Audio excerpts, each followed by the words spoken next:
Hi, my name is Andrea Volorre from Berkshire Hathaway Home Services. I have been a real estate agent over 30 years. And lately, I'm getting a lot of calls and a lot of interest from people asking me how they could start investing into real estate. This video is going to be a little lengthier, but it has a lot of great information. And if you are already a savvy investor, it may have some information you already know. It is really geared towards people who are just getting ready to buy their first income property. So intelligent investing is basically investing into yourself. Why is it that so often we see people and we call people lucky because they seem to have everything that they want and everything that we want? Are they really lucky? Or could it be that they had a strong desire, which was followed by a well thought out plan, constant research, laser focus, combined with action and hard work towards achieving the goal, and finally making decisions and finalizing purchases? Most success in life is not created by one big thing, but constant small actions.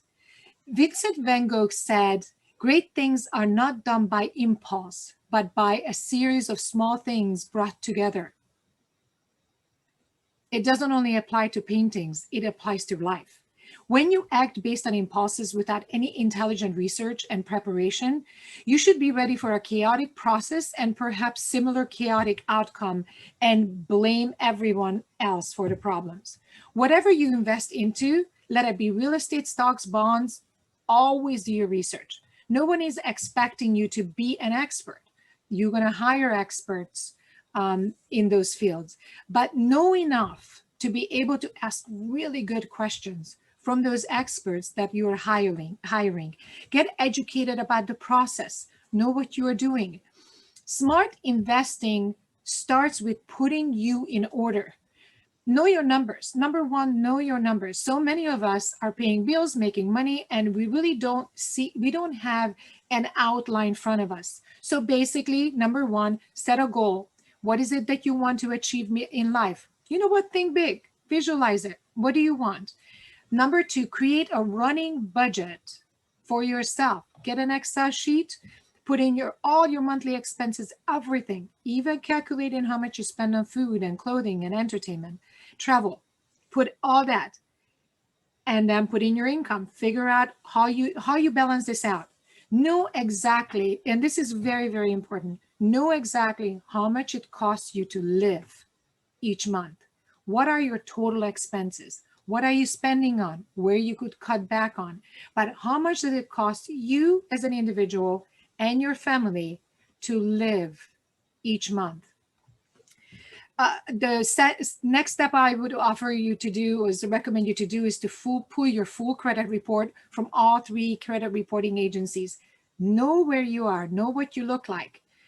Because if you start investing, your lender is going to need to see it. So find out what your FICO score is and see if it needs any improvement. Start working on your credit. Make sure you always pay your bills at least a week before, but the best practice is really to as they come in, pay them once a week, so you never fall behind and you never have to run around at the last minute, and you're going to create a really, really strong credit report, strong FICO score. Gather all your financial paperwork and determine your financial obligations. See how many credit cards you have. Pay off your debt as much as you can. But make sure at least you keep your credit card balances under 50%.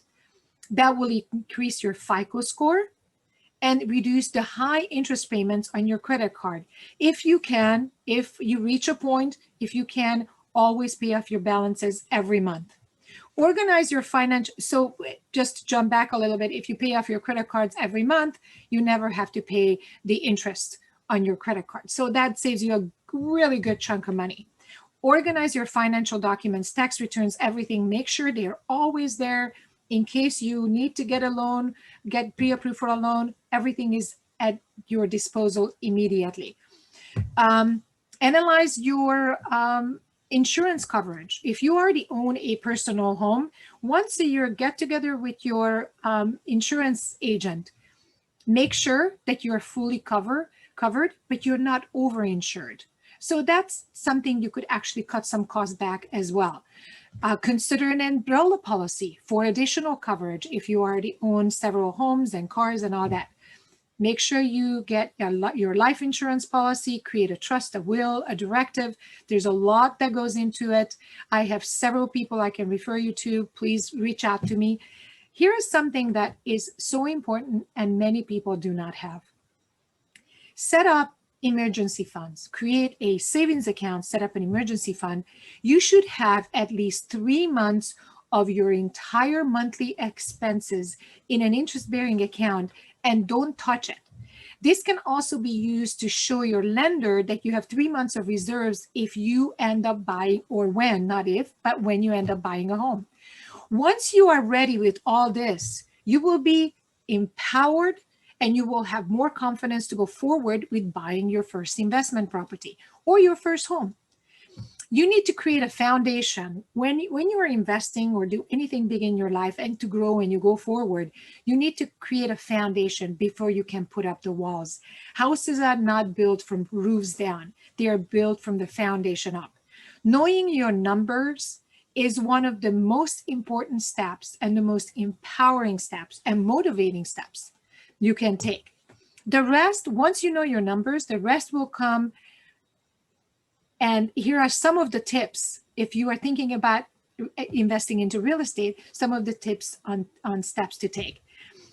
Invest whenever you can.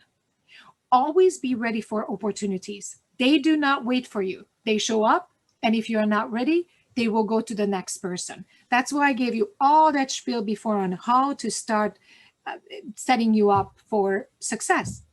Always read what you sign. Understand what you are buying. As I mentioned to you, you don't need to be an expert, but you have to know. You have to be able to ask smart questions so you are not just going into this unknown. Always do your research. If you're buying a home, always do your research on the values, condition, market, local economy, the mood on the market, who is coming, who is going, what businesses are moving in, supply and demand, huge. If your supply and demand is off, you could either be in a seller's market or a buyer's market. That's going to make a huge difference. Figure out the trends.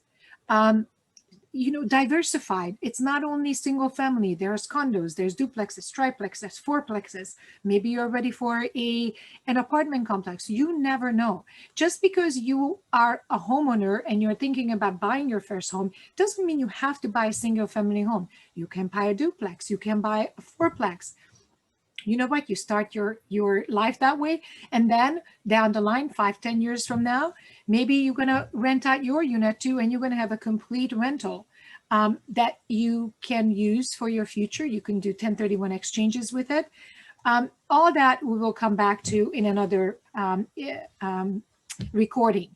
So as the professional you're working with, to provide you with comparable data for the home you're going to be purchasing. Once you get those list of addresses and make sure they are within the last 3 months, if there is no comps within the last 3 months, then they can go to 6 months, but that's a little bit, can be a little bit longer when you have a lot of sales in the neighborhood. Right now, 6 months is fairly safe.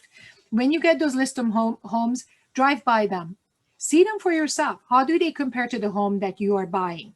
Now, right now, because there is such a low inventory, we are seeing a seller's market. You are going to be buying homes most likely higher price than what the asking price is. So you want to be aggressive so you don't lose. And this is when you're going to rely on your professional. So ask lots of questions. This is very important. Ask lots of questions. If you don't understand the answer, ask again. Ask again. Never feel inferior. Keep asking until you're 100% sure you know what you are doing and what you are signing. Once you sign, you gave your word and you're giving your money. So very little backing up. Get another. If the person you're dealing with does not have the patience for you and not willing to explain to you, you may need to get another professional. It's okay. It's your life. Take responsibility for it. Do not be afraid to make decisions. The universe likes speed. So don't wait too long. Once you have done your research and you found something, just go for it. Let it go. Don't overthink it. Don't try to reason yourself out of a good investment. Always look forward, not back. Who cares what things cost 2, 5, 10 years ago? It's irrelevant. In 1981, interest rates were they went as high as 18.5%. Today, we are seeing interest rate at 2.5%. The two have nothing to do with each other. So today is the only time you have. Make your decisions today. Money is really cheap right now. Do not only focus on prices. Consider monthly payment. That is what most people buy homes accordingly. Be conservative, but take risks. They are growing pains. We all need to go through them in order for us to achieve higher plateaus. Don't be the person who will look back 3, 5 years from now and you'll be hearing yourself saying, oh, I just wish I would have done that. You would have done that. So you know what? Investigate, decide what you want to do, prepare, make good decisions, ask lots of questions, read everything you sign, and build your real estate portfolio. Most of the millionaires, if you look at people in the country, in the world, they made a lot of their monies in real estate. There's a lot of people who invest into the stock market. It's great. Do it, of course. Diversify. But it always comes down to real estate is one of the best investments you can have. Couple of quotes before I sign off. Don't forget, successfully investing is managing risk, not avoiding it. And the great Frank Lloyd Wright said, you have to go wholeheartedly into anything in order to achieve anything worth having. You guys, I wish you all the best. Please call me. Let's go ahead and sit down. Finances are very private. Real estate is not one size fits all.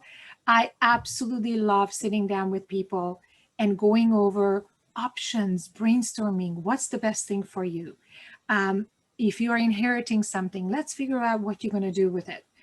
Maybe you don't want to sell it. Maybe you do want to sell it. Maybe you want to sell it and buy something else. There are so many options. I'm here for you. Andrea Volorre, Berkshire Hathaway Home Services, area code 818-398-2539. I would love to hear from you. All my best to you and talk to you soon, hopefully.